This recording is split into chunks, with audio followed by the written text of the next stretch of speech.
Muling iniintriga si Paolo Avellino matapos kumalat ang espekulasyon na baka umano hindi niya type si Kim kaya hindi siya diretsahang umaamin sa tunay na estado ng kanilang relasyon.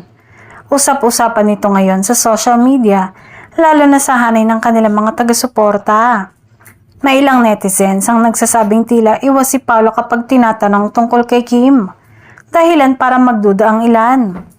Para sa kanila, kung totoong may namamagitan, bakit hindi raw ito kumpirmahin ng aktor? Dito na pumasok ang haka-hakang baka hindi umano nito lubos na gusto ang aktres. Gayunpaman, marami rin ang dumedepensa kay Paolo. Kilala ang aktor sa pagiging private pagdating sa kanyang personal na buhay.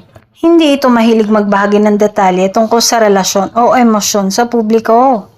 Kaya posible umanong bahagi lamang ito ng kanyang personalidad at hindi indikasyon ng kawalan ng interes. Sa panig naman ni Kim, nananatili siyang positibo at kalmado sa mga panayam. Hindi rin ito nagbibigay ng malinaw na label sa kanilang samahan. Bagay na mas lalong nagpapakilig sa kanilang mga tagahanga. Para sa fans, sapat na ang nakikitang closeness at respeto nila sa isa't isa. Hindi rin may kakaila na sa showbiz, may mga pagkakataong mas pinipili ng mga artista na panatilihing private ang kanilang relasyon upang maiwasan ng pressure at intriga.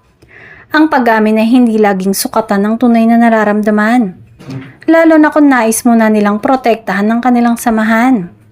Sa huli, nananatiling haka-haka lamang ang lahat hanggang walang malinaw na kumpirmasyon mula kina Kim at Paolo.